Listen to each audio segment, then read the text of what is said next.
शराब खाने जगह जगह खुलवा रहे हो, मस्जिदें मंदिर तो बहुत हो रहे हो। और क्या शराब 45 साल हो चुके हैं, 45 साल से नमाज यहाँ पर हो रही है। जब हमें हाउसिंग बोर्ड में हमारा पैसा जमा है, हाउसिंग बोर्ड ने देने को कहा, लेकिन उसने आज तक कोई हमको जगह नहीं दी मस्जिद के लिए। वक्फ बोर्ड ने रजिस्टर कराई इसको, वक्फ कराया इसको, वक्फ अल्लाह के नाम से इसको मस्जिद को वक्फ है। अब क्या इसको तोड़ने की बात हो रही है? क्या वक्फ की चीजें ऐसे बर्बाद की? मस्जिद है और कोई मस्जिद नहीं है, कहाँ जाएंगे? इसको भी नहीं रखना चाहते। अरे भाई रोड की बात है, आप मस्जिद थोड़ा कम करा दो। हमारे द्वारा जब जमीन खरीदी गई तो हमारे प्लॉट में 30 फुट। जयपुर के वीआईपी क्षेत्र मालवीय नगर स्थित नंदपुरी में सड़क चौड़ीकरण को लेकर चल रही कार्रवाई अब एक नया विवाद का रूप लेती जा रही है। वर्ष 1981 में निर्मित नूरानी मस्जिद को ध्वस्त किए जाने की तैयारी के बीच मस्जिद कमेटी ने प्रशासन और जयपुर विकास प्राधिकरण यानी जेडी के सामने कई गंभीर सवाल खड़े कर दिए हैं। मस्जिद कमेटी का दावा है कि यह मस्जिद किसी अवैध कब्जे पर नहीं, बल्कि वर्ष 1981 में जेडी द्वारा स्वीकृत सोसाइटी से भूमि खरीदकर बनाई गई थी। कमेटी का यह भी कहना है कि पिछले 45 वर्षों से यहां नियमित रूप से नमाज अदा की जा रही है और वर्ष 1994 से मस्जिद से जुड़े लीज दस्तावेज भी जेडी के पास जमा कराए गए थे। और यदि निर्माण अवैध था तो प्रशासन 45 सालों तक सोया क्यों रहा? सबसे बड़ा सवाल यह है कि जिस सरकारी संस्था जो कि पूरे जयपुर शहर में जमीन और निर्माणों को लेकर सख्ती से पेश आती है, वह अब 45 साल बाद जागी है।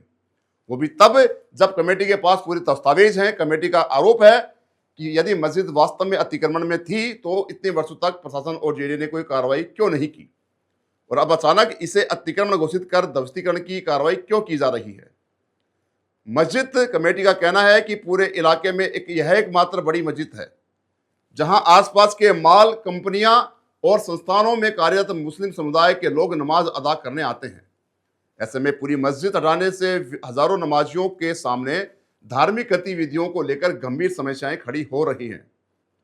कमेटी ने प्रशासन से अपील की है कि यदि सड़क चौड़ीकरण आवश्यक है तो मस्जिद का केवल उतना हिस्सा लिया जाए जितना परियोजना के लिए जरूरी हो, जबकि बाकी संरचना को सुरक्षित रखा जाए।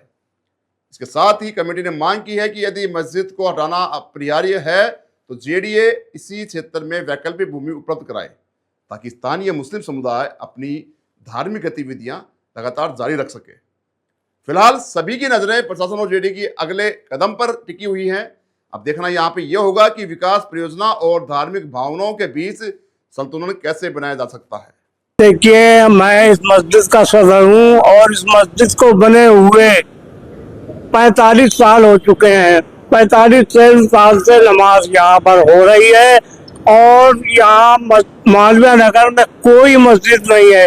और इस मस्जिद को बनाने की जरूरत जब पड़ी कि जब हमें हाउसिंग बोर्ड में हमारा पैसा जमा है, हाउसिंग बोर्ड ने देने को कहा, लेकिन उसने आज तक कोई हमको जगह नहीं दी मस्जिद के लिए। तब हमने ये जमीन खरीद के और उसको वक्फ बोर्ड में रजिस्टर कराई, इसको वक्फ कराया, इसको वक्फ अल्लाह उसके नाम से इसको मस्जिद को वक्फ है।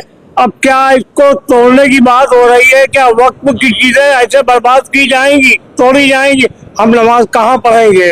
हम सारे लोग जो नमाज यहाँ पढ़ते हैं, 5 वक्त की नमाज अदा करते हैं, कहाँ जाएंगे पढ़ने के लिए? आप बताइए, खुद सोचिए कि इतनी बड़ी कॉलोनी के अंदर सिर्फ एक मस्जिद है और कोई मस्जिद नहीं है, कहाँ जाएंगे? इसको भी नहीं रखना चाहते। अरे भाई रोड की बात है, आप मस्जिद को थोड़ा कम करा दो और उसमें से रोड निकाल दो, साइड से रोड निकाल लो, हमें मंजूर है। लेकिन ये मंजूर नहीं कि मस्जिद पूरी तोड़ दो। हम कहाँ नमाज पढ़ेंगे? बताइए आप। इसको आप पहुंचाएं सरकार तक कि ये क्या जायज बात है? शराब खाने जगह जगह खुलवा रहे हो, मस्जिदें मंदिर तो बहुत हो रहे हो। और क्या ये सड़क इतनी रह पाएगी? हम कह रहे हैं 200 फुट भी कर दोगे तो 2 साल के बाद में गाड़ियां इतनी बार निकलती है, गाड़ी इतना बिक रही है कि तुम्हें रोड पे जगह नहीं रहेगी निकलने की। आप क्या बात कर रहे हो? ये समझ है कि नहीं? 200 फुट का रोड भी अदा करते पर निकालोगे तो भी नहीं निकलेगा। 45 साल से आप इसमें नमाज पढ़ रहे हैं, कभी क्या उससे पहले भी जो है जेडीए ने नोटिस वगैरह दिया है कि अवैध है? और लोग निकलते थे और हम जुमे में खड़े होते थे कि हमारी मस्जिद के आसपास आमने सामने कोई वाहन खड़ा न करे। नोटिस के लिए जेडीए नोटिस दिया गया। ठीक है, हाँ, जैसे नोटिस दिया है हमें। कब दिया? नाम बता दीजिए आपका, नाम बता दीजिए आपका। मेरा नाम आशिक अली है। मेरा नाम अनवर खान है। मैं मालवीय नगर का मकामी मुसलमान हूँ। यहाँ पर हमने 1981 में जमीन खरीद करके इस मस्जिद का तामीर की थी। उसके बाद हमने इसको 1988 में वक्त में रजिस्ट्रेशन करवा दिया, कलेक्टर साहब के यहाँ इंदराज करवा दिया, जेडीए में जो नियमन का राशि होती है वो हमने जमा करा दी। हमने मस्जिद प्लॉट खरीद के बनाई है, किसी भी प्रकार से अवैध रूप से कहीं भी किसी रोड की या किसी जमीन पर अतिक्रमण नहीं किया। हमारे द्वारा जब जमीन खरीदी गई तो हमारे प्लॉट में 30 फुट रोड दर्शाया गया था और यहाँ पर ये पगडंडी कच्चा रास्ता था, कोई पक्का रोड भी नहीं हुआ करता था उस जमाने में। बाद में इन्होंने इस रोड को 80 फीट बता करके और अवैध रूप से लोगों के निर्माण कार्य बगल में जो हुए थे उनको तोड़ दिया।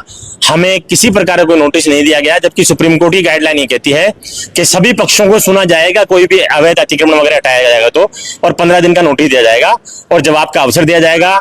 जवाब के लिए हमें पर्याप्त अवसर होने के बाद अगर हम संतुष्टि नहीं कर पाते हैं जेडीए को या किसी नगर निगम वगैरह को, तब दोस्तीकरणी कार्रवाई की जाएगी। ये एक तरफा कार्रवाई अंजाम दी जा रही है। जेडीए जिस तरीके से बोल रहा है कि जो निर्माण है ये अवैध है, क्या कुछ इसको लेकर के आएंगे? क्या अवैध है या कुछ? नहीं सर, खरीदशुदा भूमि पर है, सोसाइटी के पट्टे कटे हुए हैं और सोसाइटी के जितने भी पट्टे हैं लगभग को जेडीए ही नियमन करता है।